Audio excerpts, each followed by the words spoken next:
namoyishimizning vaqti qo'shib qoldi. Aslida yana bu yerda bir qancha rahbarlarimiz so'z qilishi kerakdi, ammo soat 2da bu maydonni bekalishimiz kerak. Yana bir namoyish gruppasi kelgan ekan.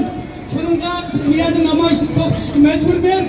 Bizning maqsadimiz Yevropa Komissiyoniga, Yevropa Parlamentiga, Yevropadagi 28 davlatga va bu orqali dunyoga ovozimizni anglatish, bizning qarindoshlarımızning 1 milliondan ortiq qarindoshlarımızning turmushida bo'lganligini, buni ozod qilishning yolg'iz Uyg'urlarning emas, butun dunyoning insonlik olamining boshdan yuzli demokratiyaning qo'lda uyushtiradigan Yevropa ittifoqining mas'uliyati borligini xotirib tushmoq bilan belgilangan. Biz maqsadimizga yetdik, signalimizni berdik, mesajimizni oldi.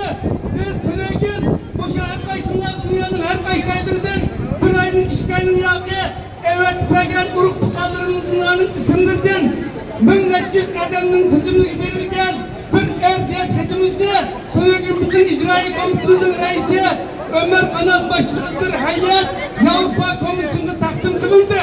Yani bizim bu kadar namayişimiz ve yetmekçi olan maksatımızı yaptık.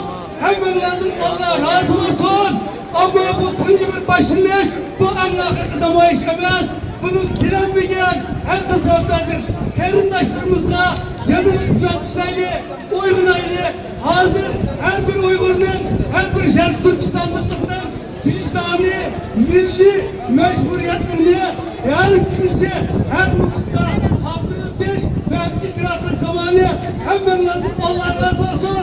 Sağ selamet günlerinin kaydına. Rahmet.